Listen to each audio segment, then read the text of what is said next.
et je crains qu'il ne s'accomplisse un prodige en ces jours sur la terre. Donc voilà. L'autre explication, c'est que il y a des enfants qui naissent comme ça parce que il y a un prodige qui doit se réaliser. Premièrement, l'Éternel, il marque les gens parce que les gens, donc, de leur vivant, ils ont péché. On l'a vu tout à l'heure avec donc, Myriam, on a vu avec Caïn. On a vu également avec Ésaü comme quoi il est né donc lépreux comme ça veut dire que l'Éternel avait déjà vu ce qu'il allait faire donc effectivement de sa vie et donc effectivement il n'a rien fait donc pour être en lumière, pour être en conformité avec ce que l'Éternel dit tout simplement. Et là, l'autre raison c'est que un enfant comme ça peut naître parce que il doit avoir un prodige qui doit se réaliser sur la terre. Donc voilà les cas dans lesquels on voit donc l'apparition de l'albinisme sur la terre. Exode chapitre 4, versets 6 à 7. Ouais. Donc, Exode chapitre 4, versets 6 à 7, on va voir la lèpre encore une fois avec Moïse.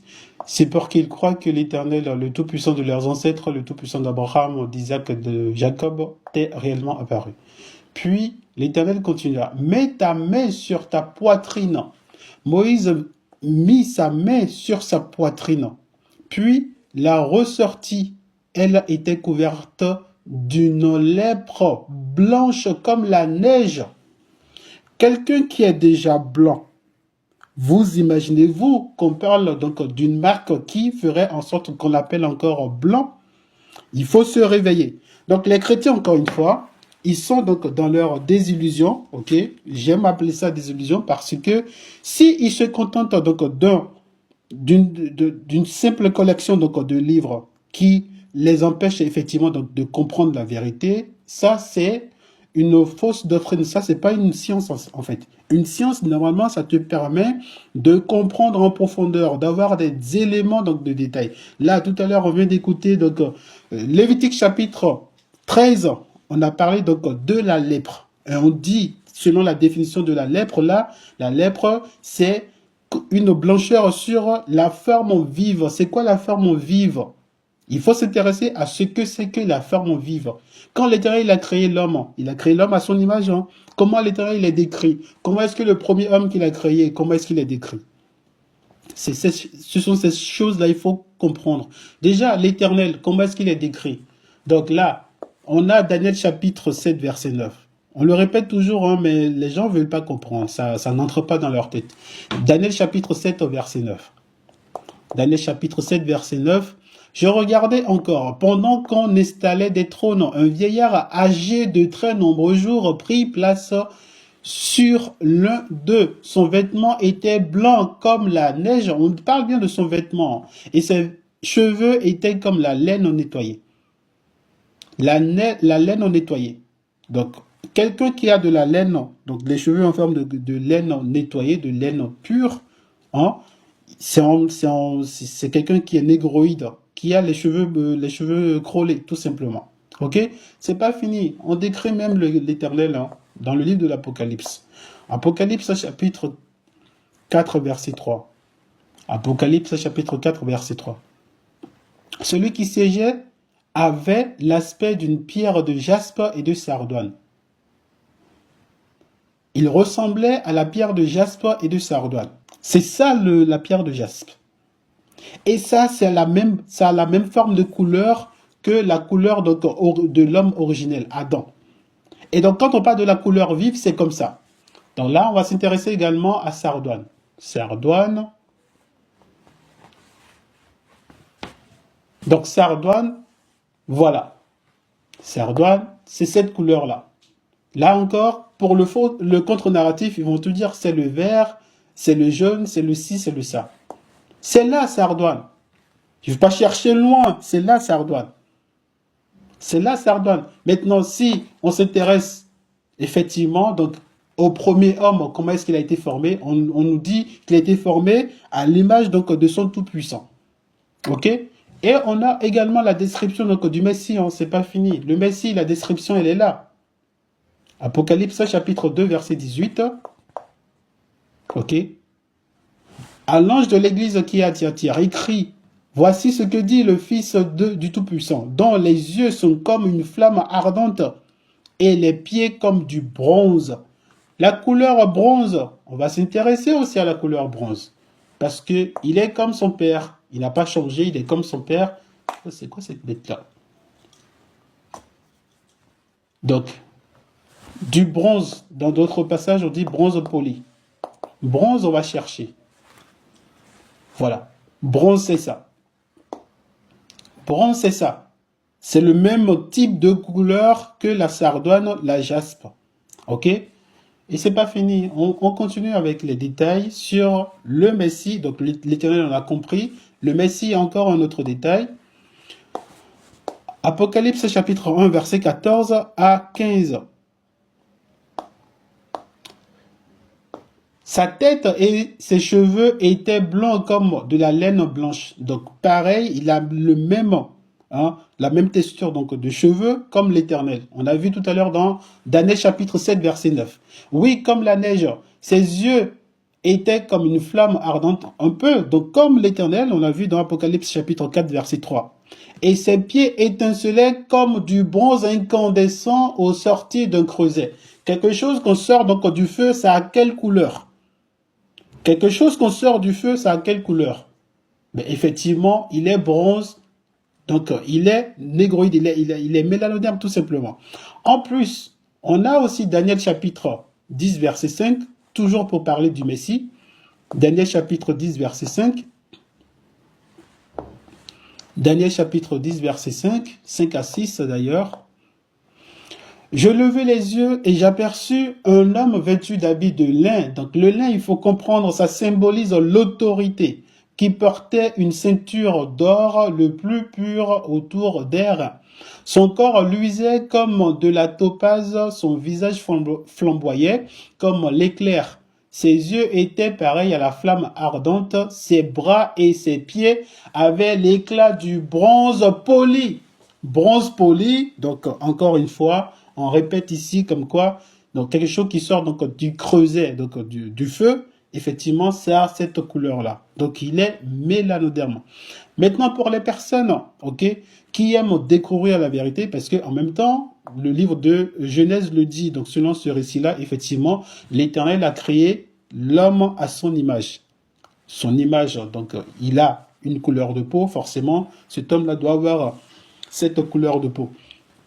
Et là, on s'intéresse justement à qui? Donc, à Flavien Joséphus, donc le livre de Flavien Joséphus qui nous donne cette vérité. On est dans Antiquité juive en premier livre.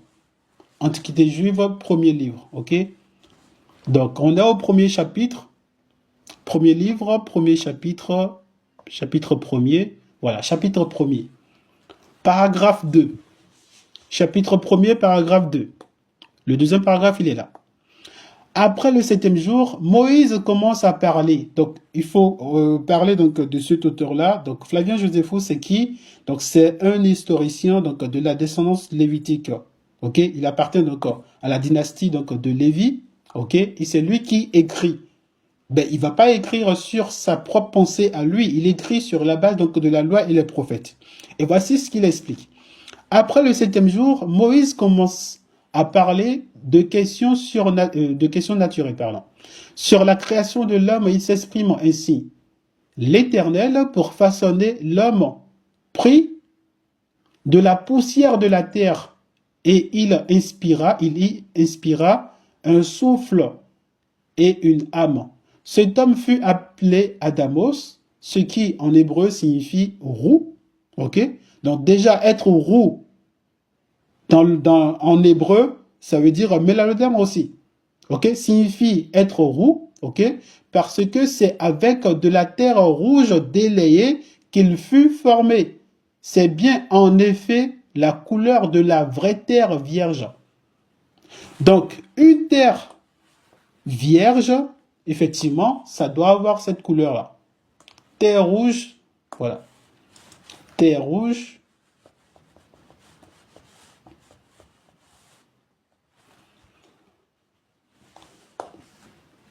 Voilà. La terre rouge, ça a cette couleur-là. Et c'est là l'apparence de Adam. Il a été créé à l'image de l'Éternel. Et c'est là l'apparence du Créateur. Même le Messie, c'est là l'apparence donc du Messie. Donc, quand on veut parler donc de la lèpre, la malédiction de la lèpre ou la maladie de la lèpre, ça devient une maladie parce que ça recouvre pas tout le corps entier. Mais quand ça recouvre tout le corps entier, là, on va parler de quoi? On va parler donc de la malédiction parce que les gens, donc, comment dire, frappés par la lèpre, donc la décoloration, ok, intégrale donc de la peau, ces gens-là, effectivement, c'est suite à une malédiction où c'est l'Éternel lui-même qui donc leur impose cette dynamique-là. Donc Caïn avait reçu une marque. Caïn avait reçu une marque. Et dans ce livre, on parle, j'ai pas assez de lumière, il faut que je trouve des... Voilà. Caïn avait reçu une marque. Ok, c'est dit dans le livre de la Genèse, comme quoi il a reçu effectivement une marque. Et dans ce livre, un livre donc caché qui est toujours au niveau donc du Vatican, ok. Et donc des livres sortent de temps à autre comme ça pour que nous on soit au courant donc de ces choses-là. Donc dans ce livre, le premier chapitre, on parle donc de la marque que Caïn a reçue. C'est en anglais, mais vous savez lire en anglais, hein? On parle de la marque que Caïn a reçue. Et là, vous voyez quoi? Premier chapitre, ok?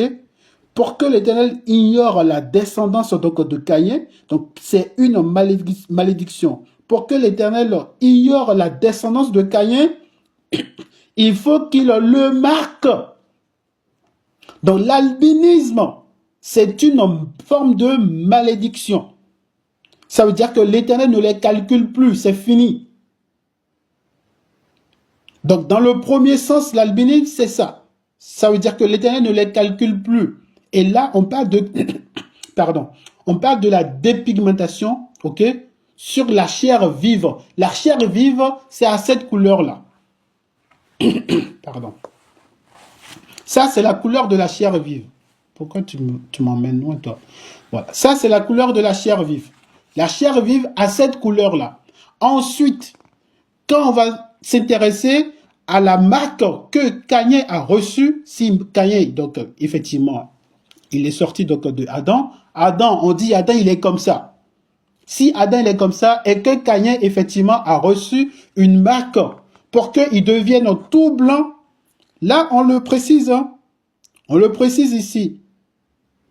Leprous whiteness, ça veut dire quoi? La lèpre blanche.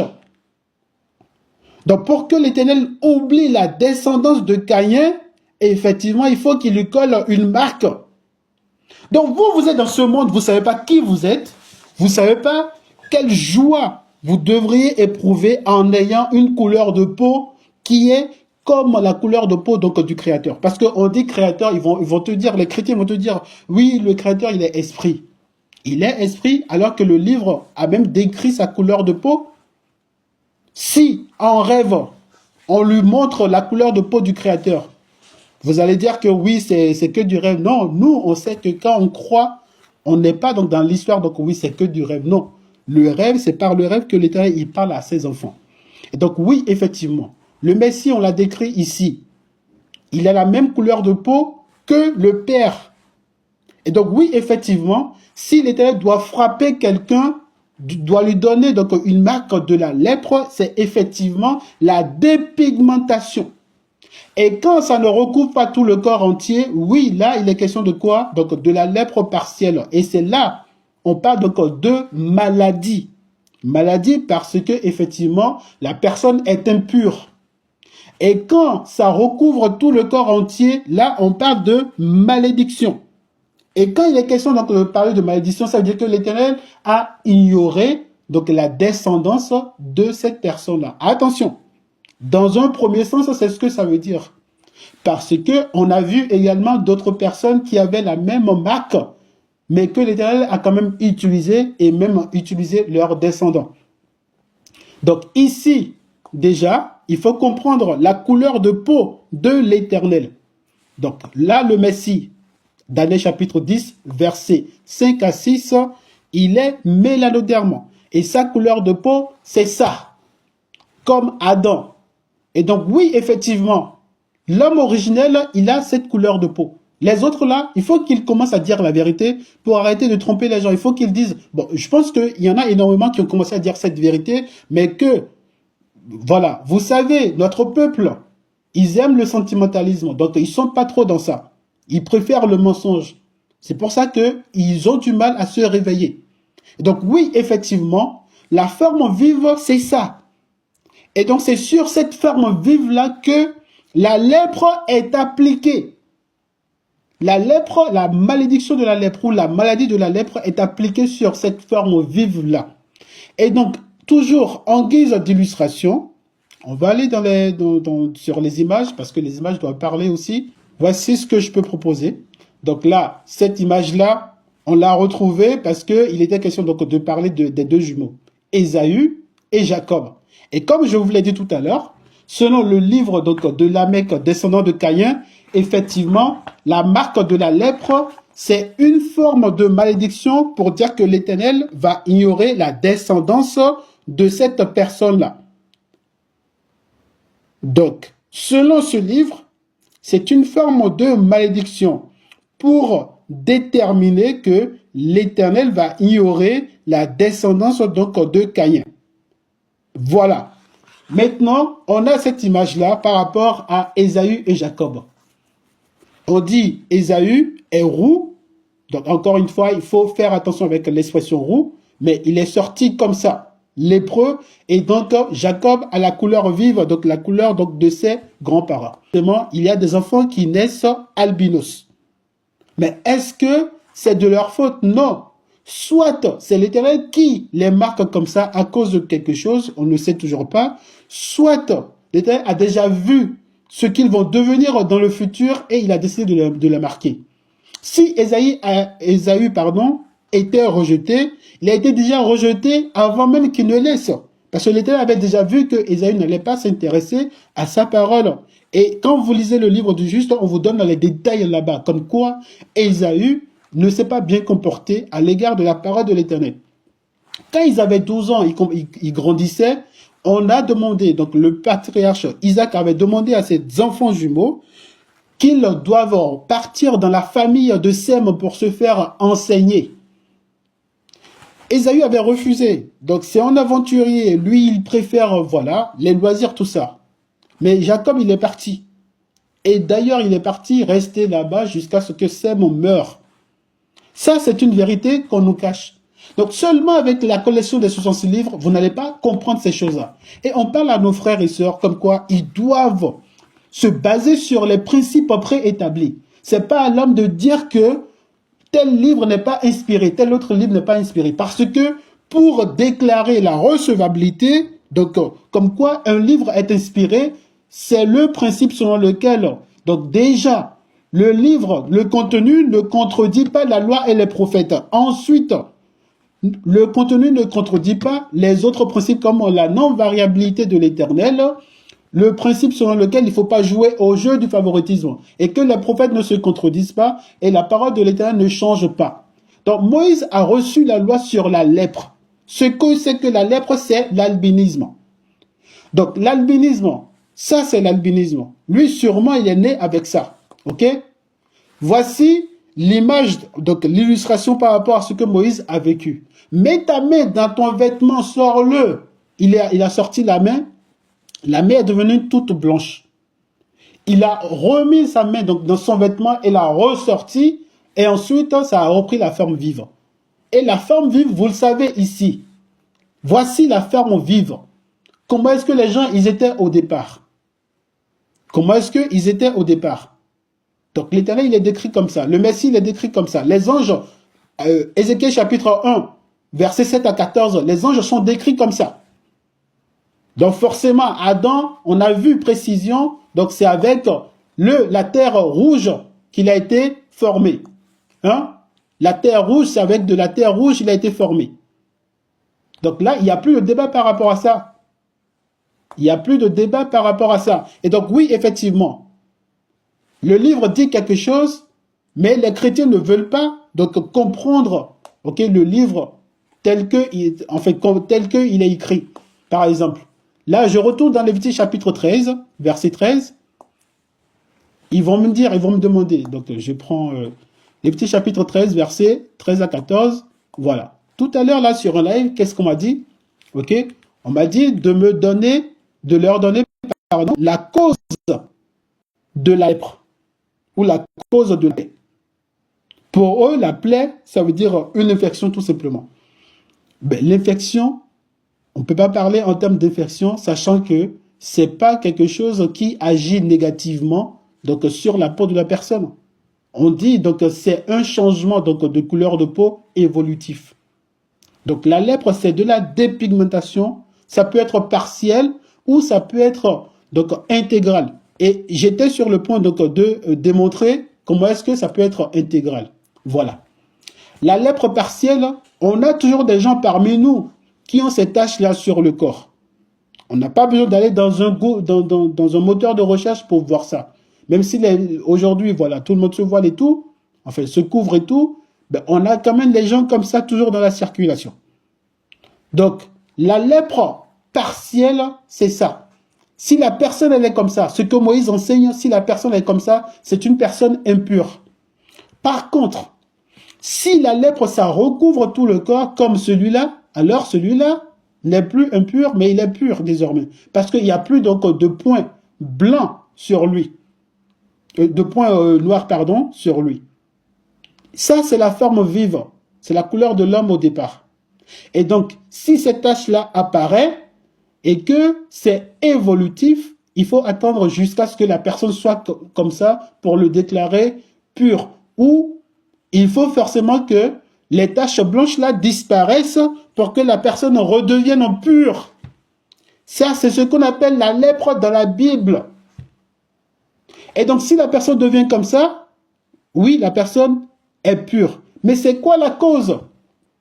La cause, c'est toujours dit dans le livre, la cause. C'est le mal qui frappe les gens comme ça. Déjà, dans le livre de Lévitique, chapitre 13, on parle donc de la cause. À la fin, on parle de la cause. Ok?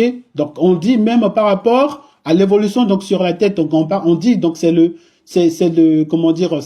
mal qui frappe les gens comme ça. Et quel mal qui peut frapper les gens si ce mal-là ne vient pas de l'Éternel? Mais si une plaie d'un blanc rougeâtre apparaît dans la partie chauve sur la tête, sur le front, c'est une plaie infectieuse qui a bourgeonné dans la partie chauve ou sur le front.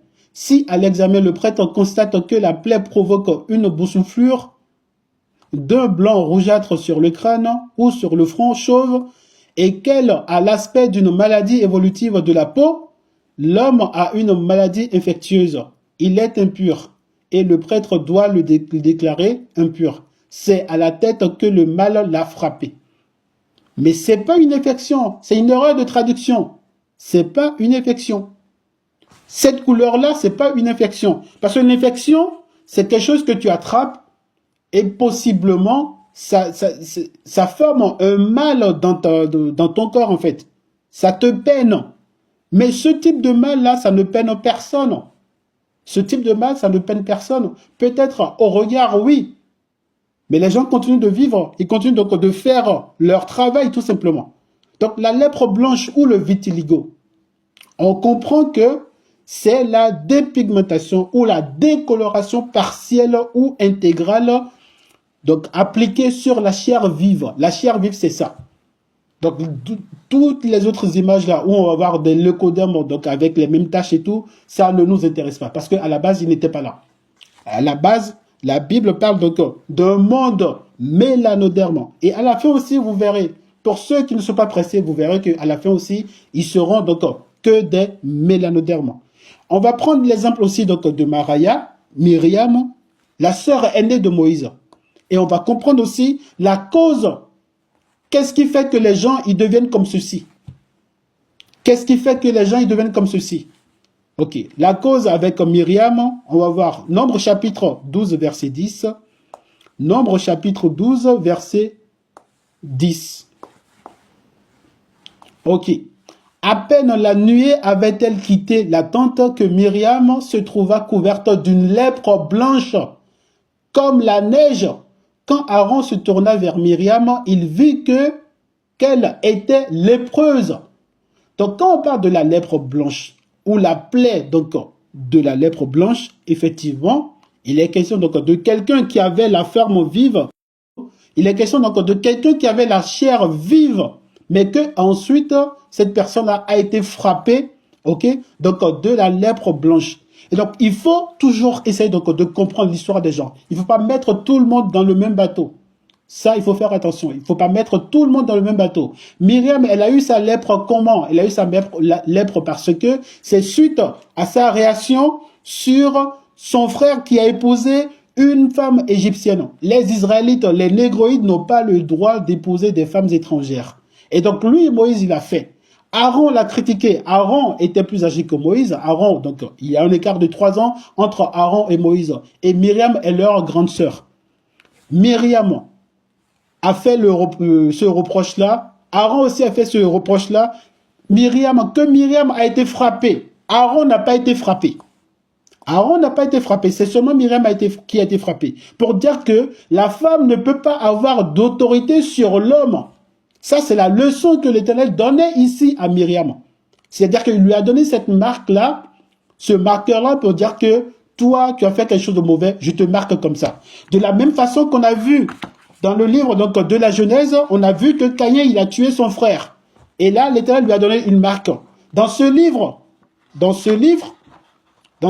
The Book of Lamech of Cain, donc le livre, ok, de Lamech, descendant de Caïn, effectivement, on comprend que la marque que Caïn a reçue était la lèpre blanche.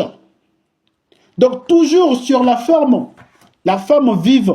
La forme vive, c'est quoi? La forme vive, c'est ça. Caïn était comme ça, comme son père Adam, comme le Messie, comme l'Éternel, comme les anges. Et donc, effectivement, avec ce marqueur-là, Myriam devient toute blanche. C'est de ça il est question. Donc, la lèpre, il faut comprendre. Mais on dit à nos frères et sœurs chrétiens, arrêtez votre désillusion, revenez à la raison, mais ils ne veulent pas écouter. Ils ne veulent pas écouter. Et c'est encore eux qui vont te traiter d'inintelligent parce que tu dis quelque chose que eux-mêmes, ils ne veulent pas forcément comprendre. Et donc, les livres sont là. Moi, je ne viens pas pour donner une définition à quelque chose en dehors donc, du livre. Je prends le livre et je définis ce que le livre même dit avec d'autres versets. Donc là, ici, on a donc la preuve de comment est-ce que on peut être frappé, ok?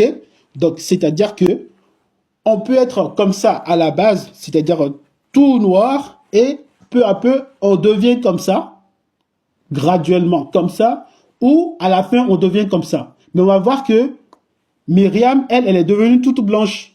Myriam, elle est devenue toute blanche.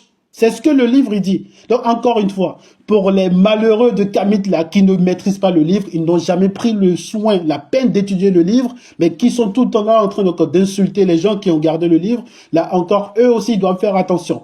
Parce que c'est toujours une religion. Le kémitisme, le christianisme, donc isme, tout ça c'est la religion. Nous, on n'est pas là pour être dans une religion, mais on est là pour dire exactement ce que le livre dit.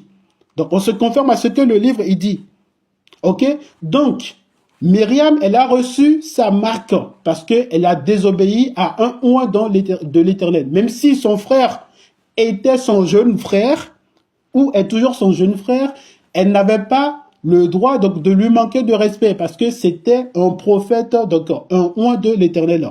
Et une femme ne peut pas prendre de l'autorité sur l'homme jusqu'à prendre de l'autorité sur un oint de l'Éternel. C'était donc le châtiment donc, de Myriam. On a vu par rapport donc, le châtiment donc, de Caïn parce que lui, il a tué son propre frère.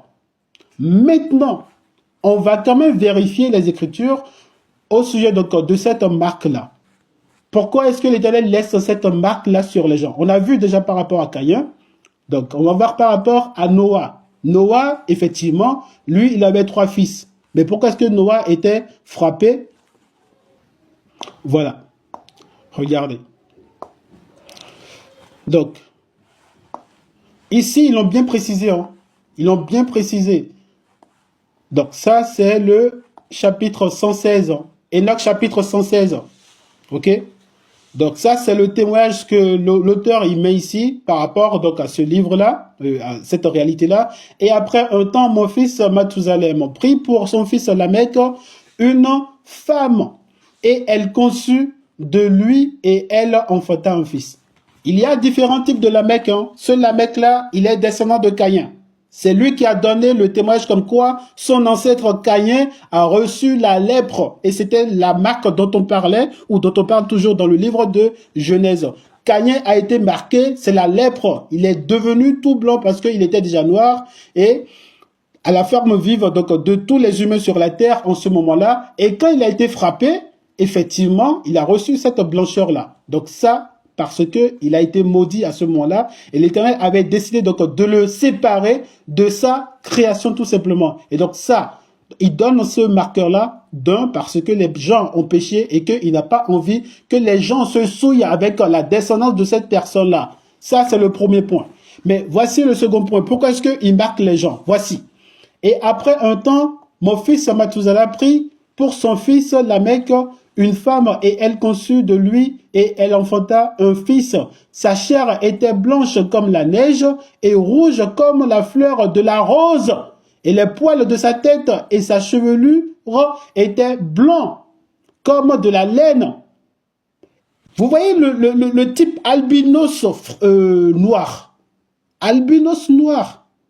Il a la laine sur la tête tout en étant blanc. On vous dit, on vous donne beaucoup de détails dans les livres apocryphes, mais vous ne voulez pas. Et donc, vous restez dans cette ignorance. Et ça, c'est la faute de qui après? Mais c'est parce que, justement, vous vous êtes contenté du mensonge. Et ses yeux étaient beaux, et lorsqu'il ouvrit les yeux, il éclaira toute la maison comme le soleil. C'est pour dire qu'il avait des yeux jolis. Et toute la maison fut très brillante. Ça veut dire que tout le monde était... comment dire, en joie, donc était justement, c'est tout comme s'ils n'ont jamais vu ça, donc c'est quelque chose comment dire en français, ben, qui épate les gens, dans un sens où, voilà, un enfant qui a des choses qui relèvent donc du hors du commun, tout simplement. Alors, il leva les mains vers la sage-femme, il ouvrit la bouche, et il parla, donc, au Tout-Puissant, de justice. Son père Lamech fut pris de frayeur devant lui, il s'enfuit, et il se rendit auprès de son père Mathusalem, et il lui dit, moi, j'ai mis au monde un enfant différent des autres. J'ai mis au monde un enfant différent des autres. Il n'est pas comme les hommes, mais il ressemble à un enfant des anges du ciel. Et c'est là que vous allez comprendre ce qu'il est en train de nous enseigner ici. Pour dire que les entités déchues également ont reçu cette marque-là de la lèpre. Mais il ressemble à un enfant des anges du ciel. Sa nature est tout autre et il n'est pas comme nous. Ses yeux sont comme les rayons du soleil. Sa face est splendide. Il me semble qu'il n'est pas de moi, mais qu'il est des anges, et je crains qu'il ne s'accomplisse un prodige en ces jours sur la terre. Donc voilà. L'autre explication, c'est que il y a des enfants qui naissent comme ça parce que il y a un prodige qui doit se réaliser. Premièrement, l'Éternel, il marque les gens parce que les gens, donc, de leur vivant, ils ont péché. On l'a vu tout à l'heure avec donc, Myriam, on a vu avec Caïn. On a vu également avec Ésaü comme quoi il est né donc lépreux comme ça veut dire que l'Éternel avait déjà vu ce qu'il allait faire donc effectivement de sa vie, et donc effectivement il n'a rien fait donc pour être en lumière, pour être en conformité avec ce que l'Éternel dit tout simplement. Et là, l'autre raison, c'est que un enfant comme ça peut naître parce que il doit avoir un prodige qui doit se réaliser sur la terre. Donc voilà les cas dans lesquels on voit donc l'apparition donc de l'albinisme sur la terre. L'albinisme sur la terre, en premier lieu, l'Éternel qui frappe, ok, qui sépare donc la méchanceté, ok, donc en lui donnant donc un signe, donc une marque, un marqueur. Et donc les personnes albinos, on va pas dire que tout le temps c'est des gens méchants, parce que l'albinisme c'est quoi? Ça symbolise donc la déchéance ou la dégénérescence. Vous avez vu, on a vu l'image tout à l'heure, donc par rapport à l'illustration, Ésaü a reçu l'albinisme. Et Ésaü est devenu quoi? Ésaü, donc c'est la méchanceté. Ésaü a symbolisé donc la méchanceté dans le livre. Ok? Et chaque fois, c'est comme ça. Mais les personnes qui ne sont pas méchantes, effectivement, ces personnes-là, forcément, l'explication qui colle avec leur réalité, c'est que il doit avoir un prodige sur la terre. Et donc, ce prodige-là, ça peut être une forme évidente de démontrer comme quoi l'Éternel contrôle donc ce qui est donc, à l'intérieur donc de sa création. Donc Noah avait donc l'apparence albinos, mais est-ce que Noah il n'avait pas marché avec l'Éternel? Si, il avait marché avec l'Éternel. Et donc, tout ça, c'est pour nous montrer que l'Éternel, il a le pouvoir donc de rendre les gens lépreux et il a toujours donc le pouvoir donc de continuer d'utiliser ces gens-là. On n'a pas dit que aussitôt les gens sont lépreux, forcément, ils fonctionnent avec le mal. Mais on sait que selon la définition donc de la lèpre, il faut que quelque chose soit lié donc avec la réalité donc de ces personnes-là. Donc les lépreux encore juste aujourd'hui, moi je n'ai rien contre eux, hein, mais les Kamites, voilà, on sait comment est-ce que eux ils les maltraitent et tout. C'est pour dire que les lépreux, effectivement, c'est des humains également. Si ils sont nés avec cette marque-là, c'est pas eux qui ont choisi, mais pour que un prodige se réalise sur la terre.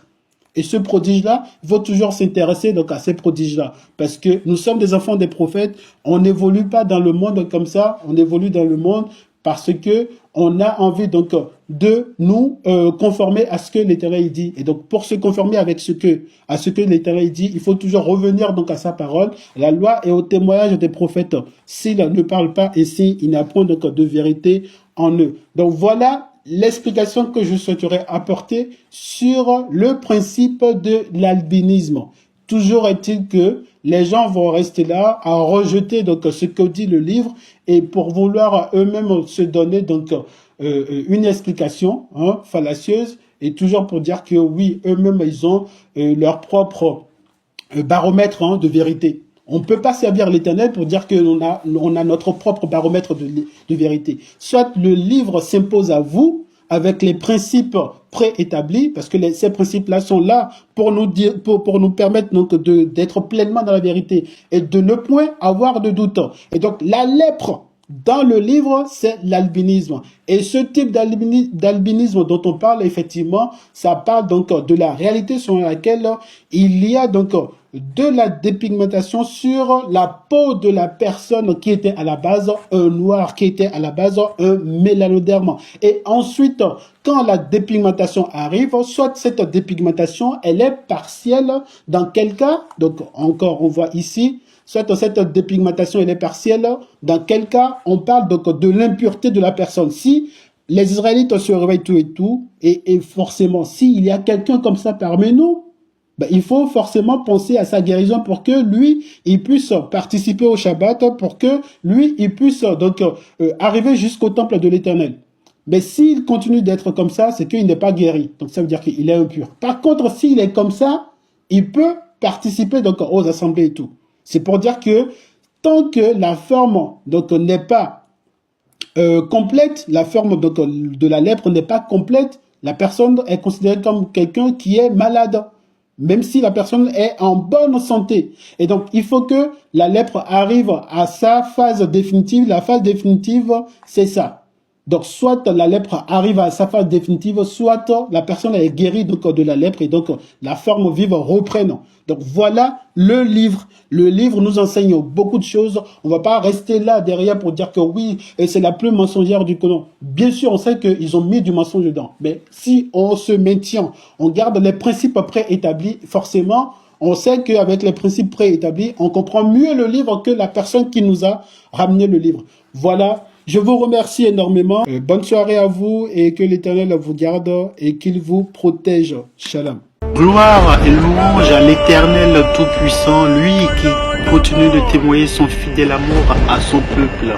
Bien-aimés, nous voici bientôt au terme de nos 400 ans de servitude. Et nous sommes sur le point de quitter nos différents lieux de dispersion pour rentrer à la maison sur la terre sainte chargée de grandes richesses. À cet effet et dans le but de réunir le peuple, je vous propose quelques lives pour la semaine. Je Jour 1, nous allons évoquer les fautes passées et leurs implications profondes que nous devrons comprendre. Jour 2, nous abordons l'importance de la repentance en vue de notre restauration. Jour 3, un nouveau chapitre plein d'espoir est sur le point de commencer. Nous parlerons du plan du salut. Jour 4, nous explorons les défis auxquels les élus sont confrontés. Malgré les obstacles, leur ascension est inévitable. Jour 5, nous réfléchissons à l'impact de nos bourreaux. Leur influence, bien qu'à résoudre, a façonné notre histoire. Jour 6, nous nous prononcerons sur le retour nécessaire et sincère à la loi et les prophètes.